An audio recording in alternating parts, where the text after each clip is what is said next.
Be'ezrat Hashem, on va continuer l'Ilchot Shabbat. Avec plaisir. L'autre fois, on avait parlé un peu d'Ilchot Bonnet Vesoter. Donc on va continuer où est-ce qu'on s'est arrêté l'autre fois. Tout d'abord, on est en train de parler maintenant, est-ce qu'on a le droit de remettre une mezouza à son endroit le Shabbat. C'est-à-dire, par erreur ou bien par accident, il y a la mezouza, le parchemin de la mezouza, oui, qu'on met à la porte, qui est tombé. Est-ce qu'on a le droit de le remettre et pourquoi? Réponse, on a le droit, oui, de remettre le parchemin qui est tombé, le Shabbat, le remettre dans son boîtier. On parle que le boîtier est fixé à la porte, et juste une espèce de... le parchemin a glissé. Alors, premièrement, qu'est-ce que serait peut-être, oui, le problème? Le problème aurait été peut-être que, d'abord, transporter la mezouza. Elle serait mouktsé. C'est bien connu que toute chose dans laquelle, au préalable, avant l'entrée du Shabbat, tu n'étais pas censé les transporter, mais ils sont automatiquement, le Shabbat, interdit de transporter, de bouger. Par exemple, une perceuse, tu n'es pas censé percer Shabbat, étant donné qu'on ne perce pas Shabbat, c'est interdit. Donc, du coup, tu n'as même pas le droit de la bouger. Il y a des détails, des cas on permet oui, pour un intérêt permis, par exemple, j'en sais rien, un marteau, normalement, il est moukté. Pourquoi? Parce qu'on n'a pas le droit de planter des clous le Shabbat. Mais si jamais tu veux le prendre pour casser tes noix, oui, quand t'as pas de casse-noix. Si tu as un casse-noix, en d'autres mots, un ustensile permis, avec les mains, si tu peux, tant mieux. Bon, c'est pas tout le monde qui a l'habilité de ça. Deux noix. Oui, d'accord, moi aussi je le fais des fois, mais je te dis, pas tout le monde qui est censé faire des muscles, la muscu. Ce que je faisais, moi, toutes les gars, je les mettais sur le coin de la porte. Voilà, la porte, etc. Je connais ça aussi. Voilà, après, il faut voir que tu n'as pas tout égratigné, etc., etc. Mais dans ce cas-là, oui. Maintenant, on revient à notre question. A priori, le parchemin était hors service dans la tête, dans la cabessa, et donc il devient interdit de bouger. Réponse, c'est comme un permis, étant donné qu'on peut apprendre des halachot de par le parchemin. Comme pour ce qu'on dit ici pour Megillat Esther, a priori elle serait mouktsé, étant donné que maintenant elle est, etc., etc. Réponse, chaque fois qu'il y a une possibilité d'en apprendre des halachot, c'est une bonne raison pour dire que je n'ai pas complètement enlevé mon idée de la chose, donc elle est permis de la transporter le Shabbat. C'est aussi comme l'exemple, un acte de divorce, chas v'shalom. On a le droit de... si tu veux. Un acte de divorce, chas v'shalom, on a le droit de le dire le Shabbat. Pourquoi? A priori, c'est hors service. On n'a pas le droit de divorcer le Shabbat. Donc, qui dit on divorce pas le Shabbat, dit aussi, on lit pas l'acte de divorce, quand même, on dit qu'il est pas moukté, étant donné, vu que, on peut en apprendre des halachot. Comment rédiger, comment écrire, quel ordre d'écriture, quel genre, etc. Donc, par ressemblance, là aussi, on te permettrait donc de transporter le parchemin. D'une. De deux, a priori, je suis en train d'être métaken. Dit métaken, je suis en train de réparer. Jusque-là, a priori, la maison était hors service, hors habitation, vu qu'il y a une interdiction d'habiter une maison sans mezouza. Donc maintenant, le fait que je mets la mezouza, je la rends apte. Donc une espèce de réparation. Donc peut-être le fait que je remets maintenant le parchemin, ce serait une interdiction par cet aspect-là. Réponse, il n'y a pas de problème, étant donné que tout d'abord, le Shabbat, tu n'as pas de possibilité de fixer une mezouza. Donc, qui dit que tu n'as pas la possibilité, dit tu es anous, tu es en quart de force majeure, dans ce cas-là, déjà, ce serait quand même permis de continuer à habiter. Déjà. Et donc, c'est pour ça que la mezouza, donc, elle peut être remise, même par rapport à ce plan-là. C'est par rapport à mouktsé, et par rapport aussi à bonnet. Troisième et dernier point. Est-ce qu'il y aura un problème de bonnet, de construire le Shabbat? Réponse, il n'y a aucun problème de bonnet, étant donné que, et voilà, c'est quelque chose qui est fixe, c'est juste remis le parchemin. Tu n'as pas fixé quelque chose qui était hors circuit. Tu as juste remis dans la pochette le fameux parchemin. D'accord? On continue. Maintenant, ça va? Maintenant, on continue. Maintenant, quel est le din? Est-ce que, par rapport à un couvercle d'un puits, d'un fossé, est-ce qu'on a le droit de le transporter, ou plutôt de recouvrir le fossé, de par le biais de ce fameux couvercle? Et réponse, s'il y a on dit une anse, ou plutôt un petit crochet, de par lequel, ouais, une oreillette, hein? Poignée. S'il y a une poignée, voilà, merci. S'il y a une poignée à ce fameux couvercle, alors il est permis de le transporter, ou plutôt, de par le biais de cela, recouvrir le fameux puits, le fameux fossé. Mais sinon, c'est interdit, étant donné que ça a l'aspect tu es en train de finir la construction du fameux bunker, de la fameuse fosse, du fameux creuset. D'accord? Donc ça, c'est le point. Maintenant, dans le cas où en fait il n'y a pas donc de poignée, comme tu dis, au couvercle, non seulement qu'on n'a pas le droit de recouvrir, on n'a même pas le droit de transporter le couvercle. Et donc, vu l'interdiction que si jamais tu viens à couvrir avec, tu es en train de construire, donc c'est une bonne raison pour dire qu'à l'entrée du Shabbat, c'était hors ton esprit de transporter un genre de couvercle comme celui-ci. Et donc il devient interdit même de transporter, non seulement de recouvrir, mais même de le transporter pour rien. Alors, c'est par rapport à la pensée, de ce qu'on envisage de Oui, faire. parce qu'il y a... Pas par rapport à... Parce que c'est la même plaque, il y a juste une poignée, mais la même. S'il n'y a pas cette poignée, on ne peut pas la transporter. Effectivement. Parce qu'on pense que c'est un truc. Voilà. C'est pour... C'est comme finir la une suite. construction. Exactement, tu as très bien compris. Maintenant, est-ce qu'on a le droit d'ouvrir une porte? Ah, tu me donnes froid là. Est-ce qu'on a le droit d'ouvrir une porte? David? Ken, voilà. Est-ce qu'on a le droit d'ouvrir une porte? Ken? Pti'at teva o eder ne'olim. Donc, je vais vous raconter une histoire. Vous aimez les histoires, hein? On adore. Ah, je sais. Vous savez qu'il y a eu un mariage dans l'histoire, il y a de cela 500 ans environ, dans la ville de Safed, Tzfat, entre le Pshat et le Sod.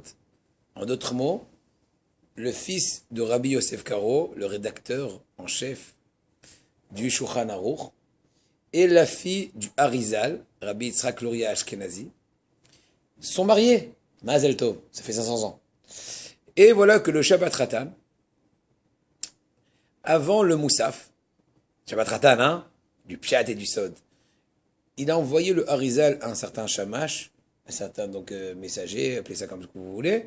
Il lui a dit, va dire à Rabbi Yosef Karo, on a retrouvé la clé. Énigme. Suite.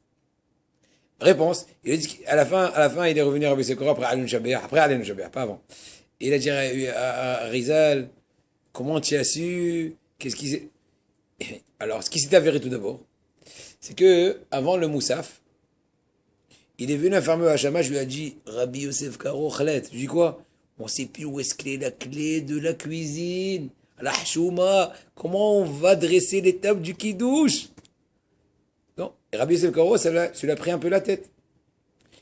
Et voilà que le Harizal, il lui a dit après, n'aie pas peur, on l'a retrouvé. Maintenant, comment le Harizal sait qu'ils l'ont retrouvé, ça on peut encore comprendre. Mais comment il a su qu'il fallait dire à Rabbi Yosef Karo qu'on l'a retrouvé? Qui t'a dit qu'ils s'est rendu compte qu'ils ont dit à Rabbi Yosef Karo qu'ils ont perdu, etc., etc.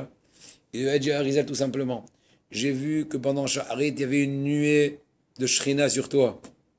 Mais avant le Moussaf, j'ai eu qu'il y a eu une déconnexion. Donc j'ai tout de suite fait une recherche dans les sphères, et j'ai vu que tu étais déconcentré, vu ce qu'on t'a raconté par rapport aux clés. Et Baruch Hashem, je t'ai donc en fin de compte envoyé le messager qu'on a retrouvé les clés, et donc tu t'es donc rebranché ensuite. Vous avez compris un peu l'histoire? C'est pas mal. Maintenant, en fait, par rapport à cette situation, à la rigueur, on te permettrait de défoncer la porte, si t'as la possibilité, ou à la rigueur, au préalable, essayer d'utiliser un goy, que c'est lui qui va être ton envoyé pour défoncer la porte. Pourquoi? Ah, j'explique. Teva ou Eder, une espèce de caisse fermée, ou bien de porte, donc tu as perdu les clés, de la serrure, etc. Et là-bas, il y a de la nourriture. Tu veux accéder, mais tu n'as pas cette possibilité, et tu sais plus où est-ce qu'elle est la clé. Ah, tu as le droit de casser la chose, de détériorer, de défoncer en français, pour accéder à ce que tu as besoin. S'il y a un goy, il vaut mieux utiliser le billet du goy. Maintenant, quel est le hidouche? Le hidouche, c'est qu'il n'y a pas d'interdiction de sauter. Bien que le Shabbat, on n'a pas le droit de détruire espèce de construction, etc. Là, c'est permis. Pourquoi? Tout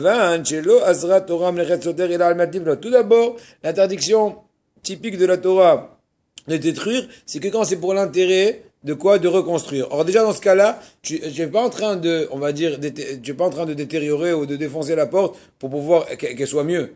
C'est juste, tu la défonces parce qu'elle te dérange. D'accord? Tu veux accéder à ce qui est dedans. Ça, c'est un. Donc, ça, ils sont mis dans la banane. Oui? Il dit comme ça. Il dit Aval b'mikre ze shechover et ateva ou amanol ou mekalkel v'sorot rabanan tzor Shabbat lo asru. pour l'honneur du Shabbat, on t'a permis on t'a permis l'interdiction. Oui, normalement, il y a une interdiction, midera banane, au moins, de détruire, même sans intérêt, de reconstruire.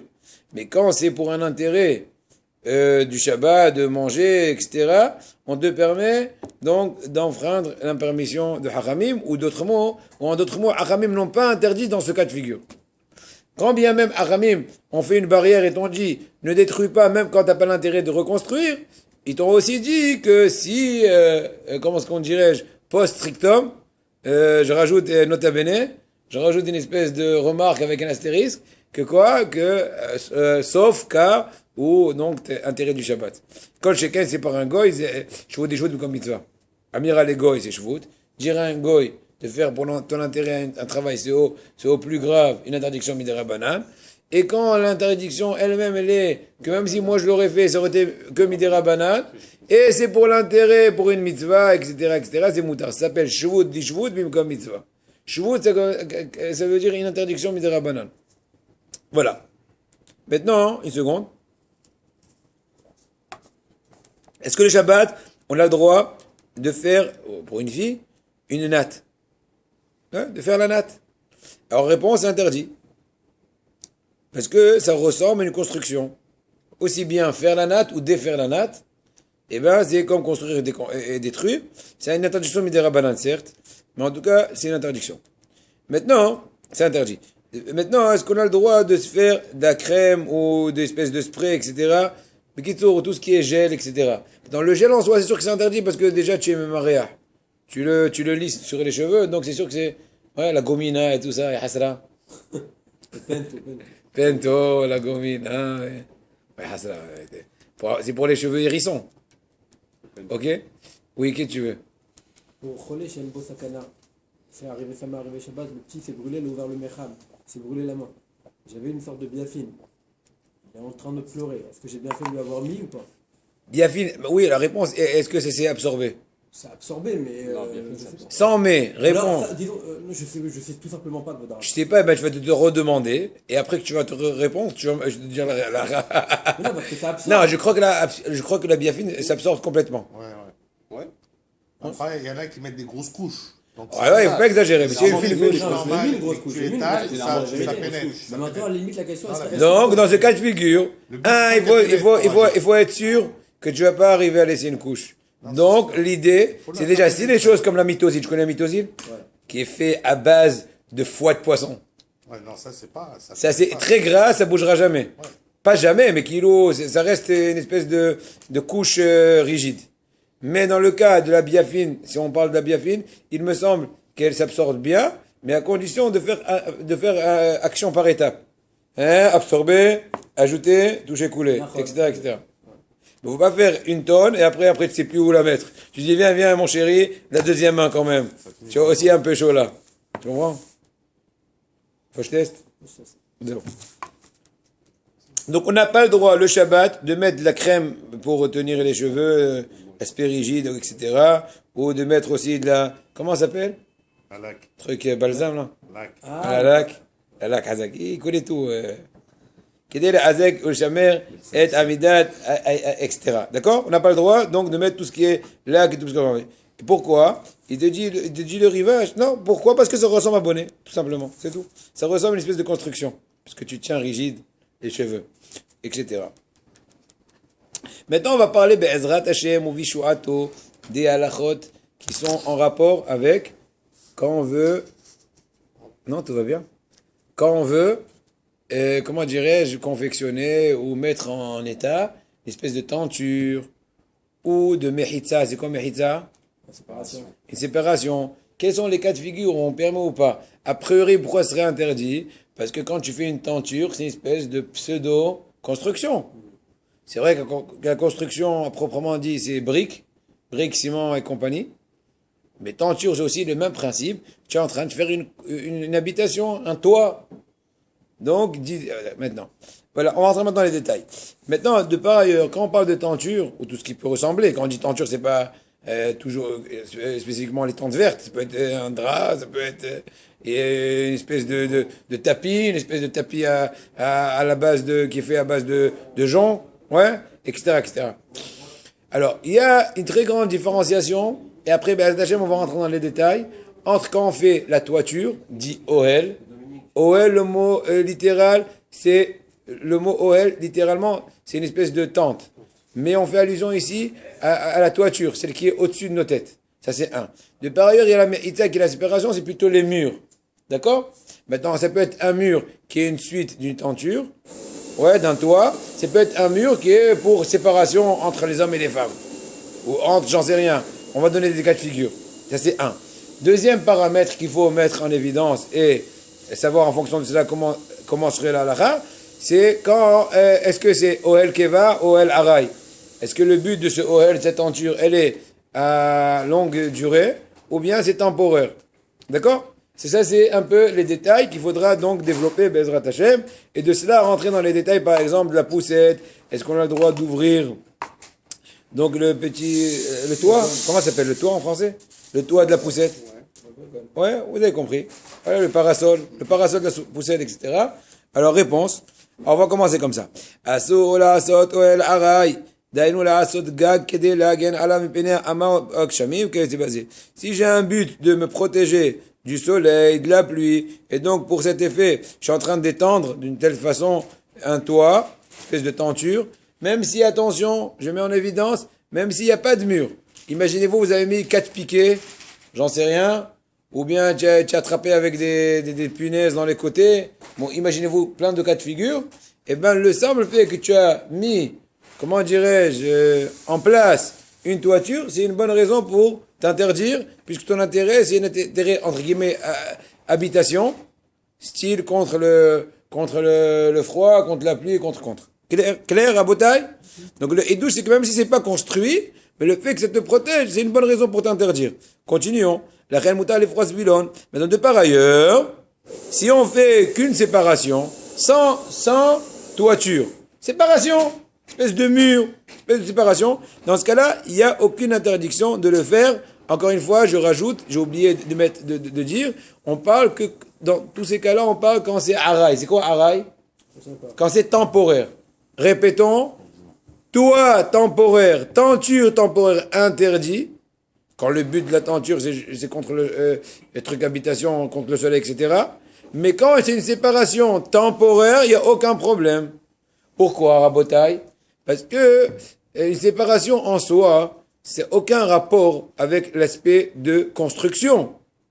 Donc si elle est aussi bien, c'est que séparation. C'est pas une espèce de, ça commence rien à ressembler, une espèce de construction de toit.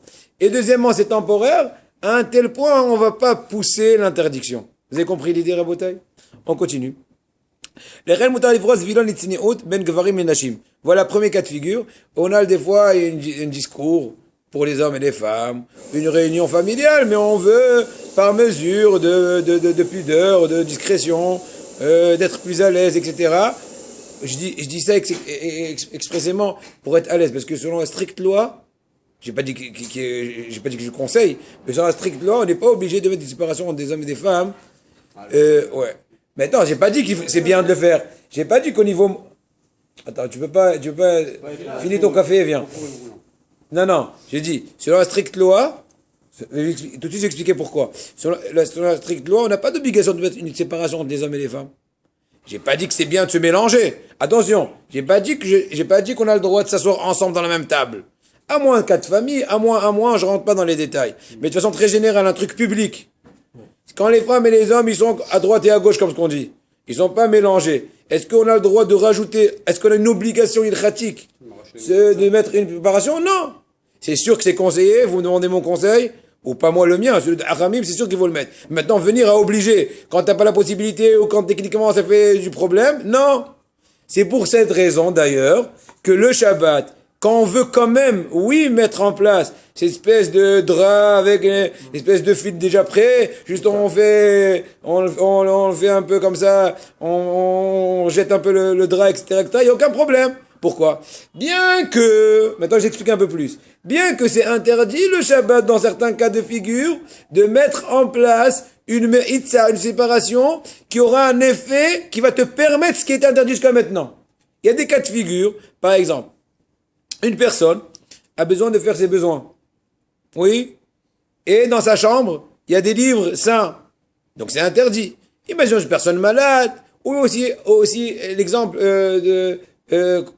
conjugal. D'accord? On a pris l'exemple un peu plus simple. D'accord? Donc, on va lui dire, tu as le droit de Shabbat de mettre par rapport au livre, donc cette séparation. Alors, il y a des détails, je ne vais pas rentrer pour l'instant dans cela, mais l'idée générale est, a priori, il y a une interdiction. Pourquoi? Parce que sans ce drap-là, eh ben, c'est interdit, tu humilies les livres. Grâce au drap, c'est comme si tu as fait 2 pièces.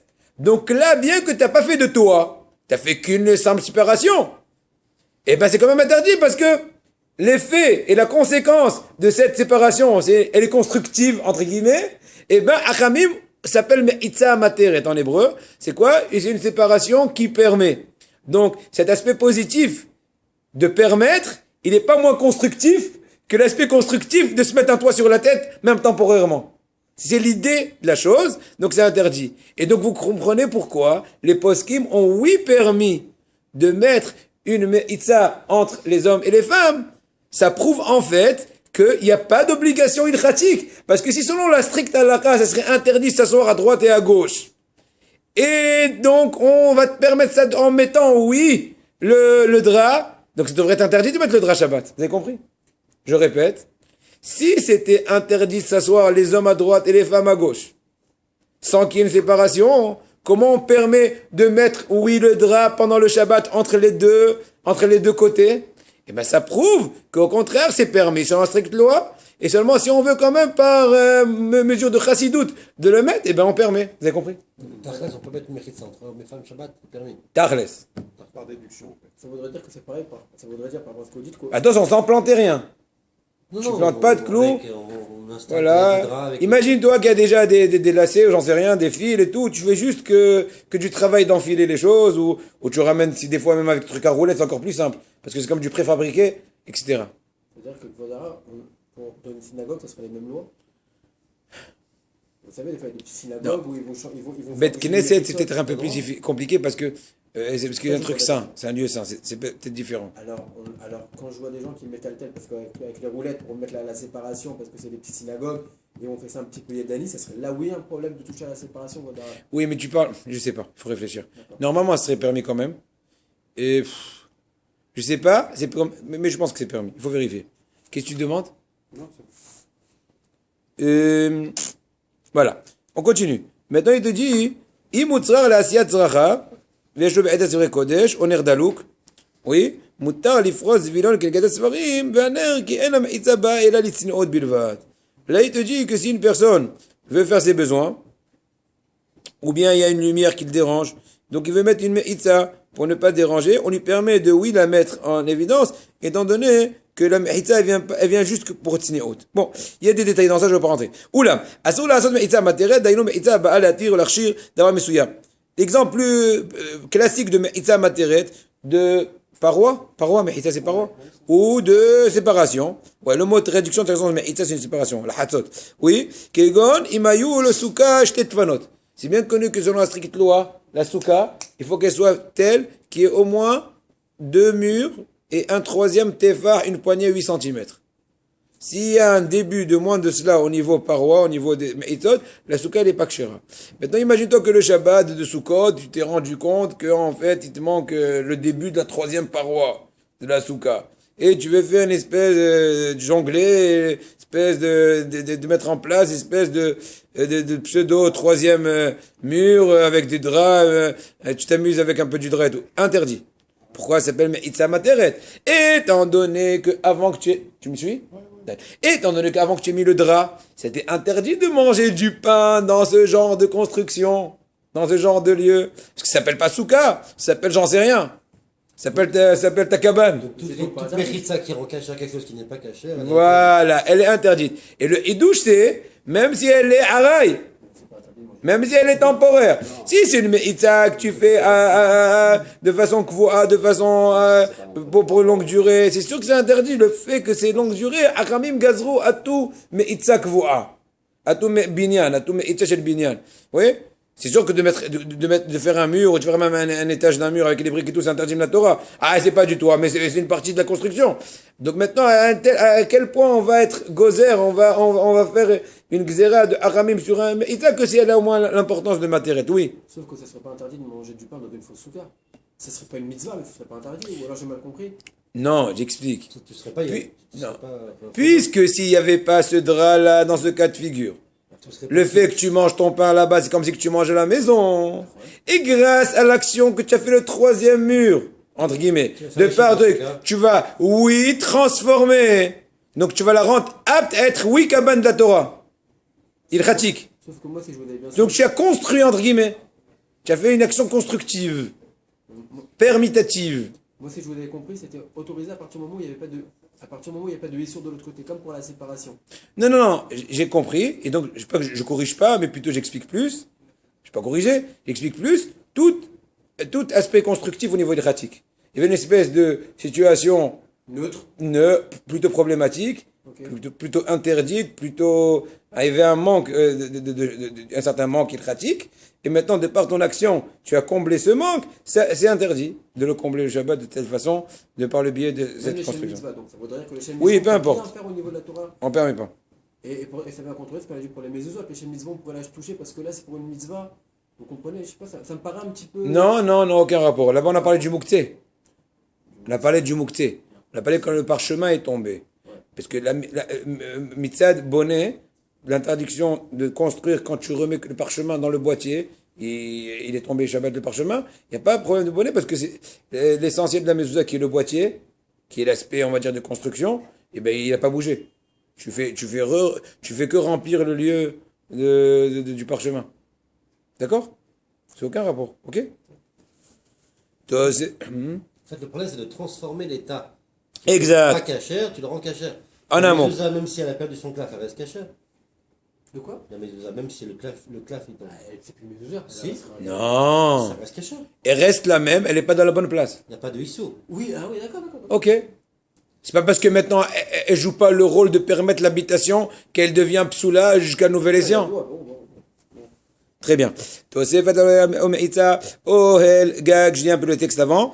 Ohel Gag Shaya Ma'il Be'ochav Tefah, Kodem HaShabbat. Mutar Be'Shabbat להמשיך לפתחו עוד, או לפרוס עליו סדין נוסף, כיוון שהוספה שלו הרעה היא מותר. וכן מותר להמשיך מאיצה הבאה להתיר, כשהייתה פיתוחה בטפח. Nouveau détail important. Nouveau, lequel?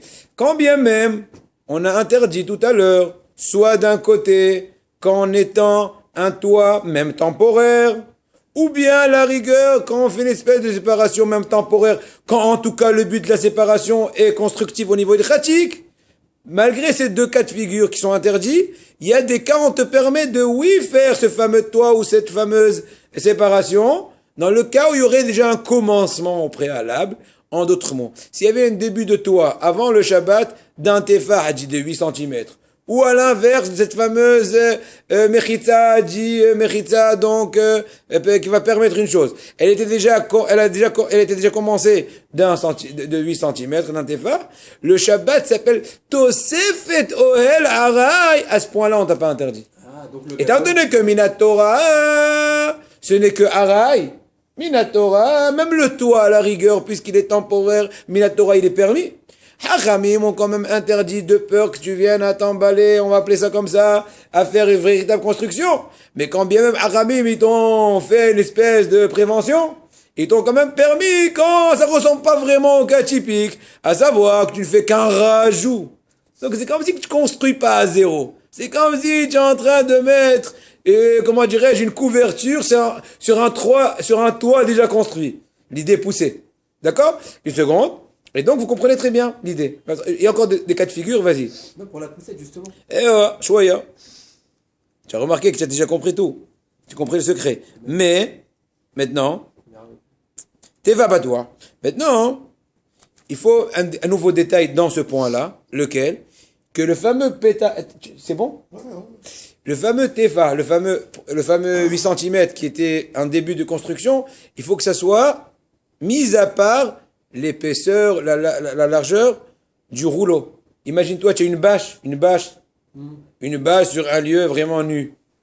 Et donc, tes 8 cm, ils sont en fait que de par le fait de l'épaisseur de la bâche enroulée à 0. Non, ça s'appelle pas un début. Il faut la dérouler vraiment, ouvrir le rouleau de 8 cm. Pourquoi? Parce que toute personne qui regarde la bâche, dans le fameux carré, on va imaginer un carré métallique nu, et la bâche qui est dans les deux extrémités comme ça, pour coulisser, ouais, j'en sais rien. Tout celui qui voit, il dit, ouais, il y a un début. Ah, quand il ouvre Shabbat, c'est qu'un rajout. Non, il y a 0. Compris l'idée? Maintenant, de par ailleurs, tout ça, encore une fois, quand la bâche, elle est vraiment enroulée dans un rouleau, comme l'aspect 0, on va appeler ça comme ça, cola 0. Mais, dans le cas où la bâche, elle n'est pas en rouleau, mais elle est pliée comme un accordéon, imaginez-vous des cas de situation comme ça. Là, étant donné que c'est pas l'habitude de l'aspect 0, de l'aspect, comment dirais-je, rangé, c'est plutôt un aspect un peu archaïque, bazar, voilà, hazak, et ben là, on peut déjà considérer que même l'endroit où il y a, comment dirais-je, 8 cm de par l'accordéon, eh ben, ça s'appelle un début, et donc on te permettra à Shabbat, quand ton but c'est juste pour un but temporaire, de continuer l'accordéon, que ça soit dans le toit, que ça soit dans le côté, pour permettre la souka, C'est clair? Faut connaître ça, Rabotai, c'est très important. C'est très pratique. Il y a plein de cas de figure qui peuvent... ouvrir un parasol, Shabbat? Non. Non, c'est un autre problème. Parasol. C'est comme un parapluie. Oui, un parasol, c'est un parapluie, c'est la même chose. On va arriver, je crois. Donc je vais pas... Non, il interdit. Il interdit d'ouvrir une métrière. J'ai demandé, c'est vrai que tu aurais pu... J'avais vu, mais justement, vous vous rappelez, j'ai demandé la semaine dernière. On va y arriver, Blinéder, d'accord? Je sais pas aujourd'hui, la semaine prochaine, mais bon, on va y arriver. Bah voilà, à la Khalema assez, justement. Que dis-tu? Que je vous avais demandé, vous vous rappelez, je vous ai dit par rapport à la Mirpesset, le sort de toit voilà, le store. On avait Quoi, un rideau qui descend? Non, pas qui descend, non, qui va sur le côté. Vous savez, quand on voit le ciel, dans les restaurants. Il y a la terrasse. L'extérieur des restaurants. Je me lève, je vois le ciel. Alors il y a le. Ah, je connais pas, d'accord, je savais pas, ok. D'accord. Alors on m'avait dit en fait on peut le faire pendant chaque fois, il n'y a aucun problème. En fait on pourrait le faire, mais il faudrait que je laisse toujours 8 cm. Il faut s'habituer à laisser ce 8 cm pour pouvoir l'ouvrir pendant Shabbat. C'est rouleau. Vous comprenez? J'ai compris. Ouais. Je suis en train de réfléchir si tu as raison. C'est possible que dans ce cas-là, c'est différent parce que c'est déjà un système qui est voué à ouvrir et fermer. C'est comme l'histoire de la porte. Est-ce que tu as le droit de fermer ta porte Shabbat, cette porte-là? Pourquoi? Tu construis? Non. A priori? Bah non. Bah tu fais un rajout. Si tu fermes, ben c'est fermé. Si tu veux passer, ben tu vas te cogner la tête. Donc tu fais une construction. Tu fais un rajout. Non. Tu fais un tu fais un rajout. Oui, attends, attention, ouais. C'est non, je rajoute. Momento. Un rajout, a priori, c'est permis. N'est-ce pas? Mais attention, dans quel cas on a permis le rajout? Dans les cas cités, c'est un rajout qui complète un aspect temporaire. On parle de la fameuse bâche pour le Shabbat, pour le week-end. On va pas un truc à longue escient. Ouais, mais maintenant, là, le cadre de cette porte, les murs, dit le cadre de la porte, ils sont pas temporaires. Ils sont à longue durée. Donc quand je rajoute un aspect de longue durée, c'est sûr que c'est interdit, c'est sûr. Donc la question se pose, et donc pourquoi la porte est oui permise? Et réponse, parce qu'elle a été constituée à être ouverte et fermée tout le temps. Donc jamais t'as commencé, soi-disant, à rajouter quelque chose. D'accord? Donc c'est possible aussi, ça répond à ton store. Puisqu'il y a une espèce de, comment dirais-je, Sa fonction, c'est d'ouvrir et voilà. Pareil pour le C'est une porte. Seulement que sur la porte de ta chambre, c'est la porte ton toit. Pareil, Bodaraf pour le gagon de la poussette. C'est voué à ça. C'est pareil. ça. Non, il a raison, c'est le même matara. Tu me poses une colle. T'as pas honte? Copé. Non, mais c'est là, non. Toi, tu n'as pas honte de poser des codes. Non, ça ne me dérange pas. Eh ben, écoute, il faut que je vérifie ces 2 points. Quels 2 points tu m'as dit? Le gagon de la poussette Non, le gagon, on va en parler. et la Non. métia de Shemesh à la Pourquoi j'ai dit, je vais poser une colle? Pourquoi? Parce que c'est aussi voué alors. Non, parce qu'on va voir tout de suite. Tu sais quoi? On va dire tout de suite. Une seconde. Par rapport au toit, donc au gagon de la hagala d'un enfant, Donc on a une poussette, une espèce de parasol, on appelle ça comme ça? Comment tu appelles ça? Non, c'est- Ouais, ça, Gagon. Voilà, une espèce de toit pour le bébé, des fois contre le soleil, Pour contre la pluie. l'accordéon. Voilà, accordéon. Et ben on te dit on a le droit que si tu l'as ouvert 8 cm avant Shabbat. Donc tu as le droit de continuer. Toujours ouvert 8 cm. Ouvert. Non, Va, on va lire. c'est plus que 8 cm. Asol. Regarde. Attends, frérot. Ça dépend quelle poussette. Bah oui. Lando, poussette, j'en sais rien. Pec Perego, si c'est là. Voilà. Assour. Assour, Lifros, Sadine, Alarisatina. Tout d'abord, on parle d'une harissa, une espèce donc de lit d'enfant. Et tu veux lui mettre une espèce donc Ça, c'est un verso. un berceau. Tu veux mettre une espèce de drap, c'est interdit. Quand le but, c'est en fait de protéger du soleil, imaginons que tu es à la cour, j'en sais rien, ou contre les moustiques. Et là, Imken, à moins que, au préalable avant le Shabbat, ce fameux drap était déjà là, il avait déjà 8 cm ouvert, etc. Ça, c'est un. De par ailleurs, on va appeler ça le gagon, le fameux accordéon, on va appeler ça comme ça, d'une poussette, qui est vraiment attaché à la poussette. Eh ben, il faut au préalable avant le Shabbat, tâcher qu'il soit ouvert à 8 cm. Mais à Shabbat. Mais si de toutes les façons, dans l'accordéon, ou dans l'aspect même plié, l'aspect entre guillemets zéro, du fameux gagon, du fameux donc toit, il est toujours au moins 8 cm. D'ailleurs, je pense que c'est la majorité des poussettes, pas l'endo. Parce que ça dépend quel genre de truc, eh ben, il n'y a aucun problème, vu l'histoire tout à l'heure accordéon qu'on a parlé avec la bâche. La bâche accordéon, on va appeler ça comme ça. Et donc, on a le droit de l'ouvrir. Maintenant, pourquoi tu m'as posé une colle? Parce que dans le cas du rideau manuel, avec la manivelle, on va appeler ça comme ça, eh ben, si tu le mets à zéro, au pire, comment dirais-je, tout enroulé dans le mur. C'est encastré. Tu peux arriver à 0. Voilà. Sur un gagon de poussette, tu peux pas arriver à 0, maman, parce non, que tu peux arriver si même un à accordéon, c'est toujours un peu ouvert, mais il a raison, sur un gagon de terrasse, par exemple, tu peux arriver à 0.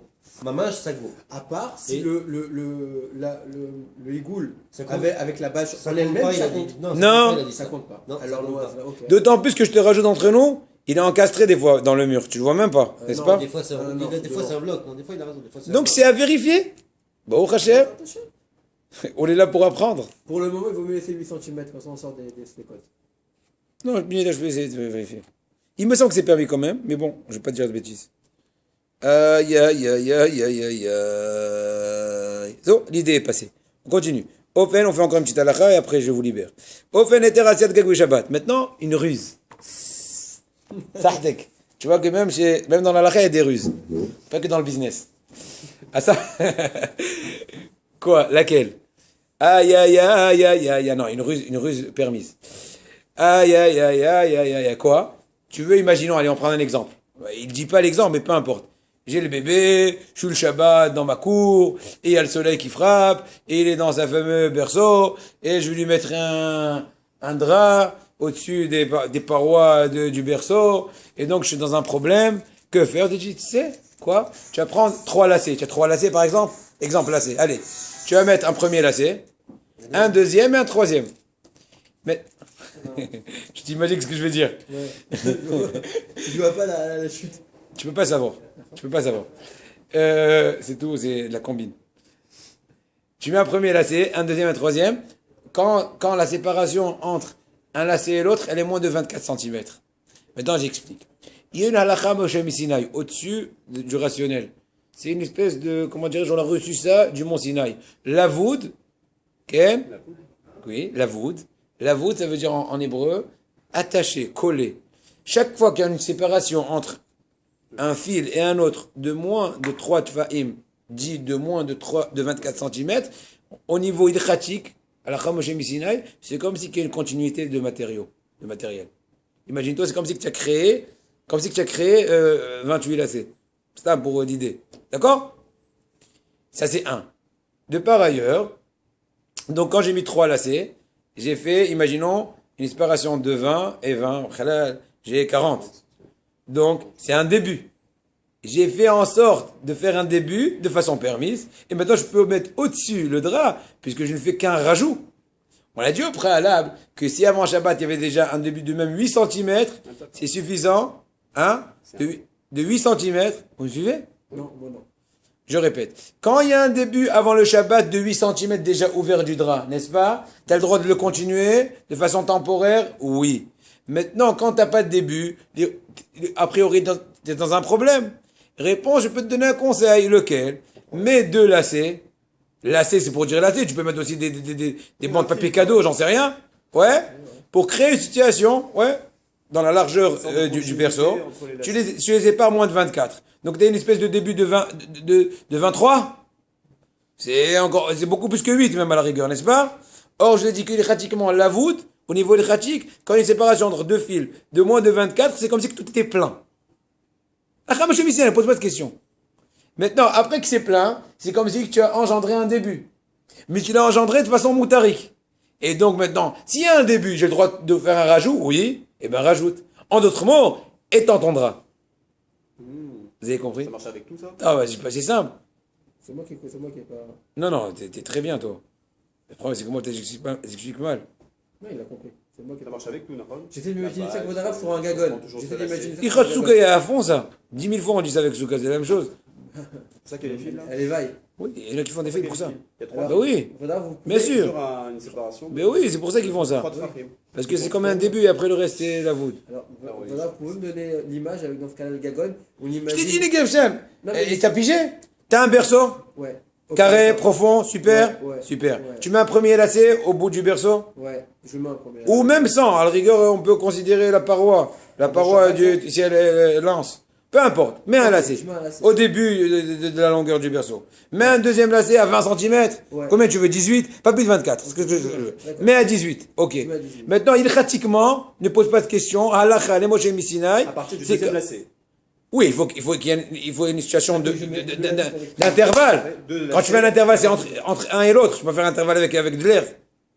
Donc tu crées une espèce de 2 extrémités. Dis 2 bouts de lacet, 2 bouts de corde, 2 bouts de j'en sais rien. Et il pratiquement à la comme ça te dit comme si c'était plein. Bien que vraiment à l'œil nu c'est vide, tu peux pas rentrer ta main, mais c'est comme si c'était plein. Donc c'est comme si tu as créé un début de drap de 20 cm le long. Or, s'il y avait avant le Shabbat réellement 20 cm déjà ouvert par exemple, ou même 8, eh ben c'est permis de continuer, temporairement, n'est-ce pas? Donc tu as fait une ruse de mettre 2 lacets. Pour l'instant, il n'y a aucun problème de lacets. Maintenant, oui, et maintenant je rajoute dessus. Voilà. Les Chabes. C'est-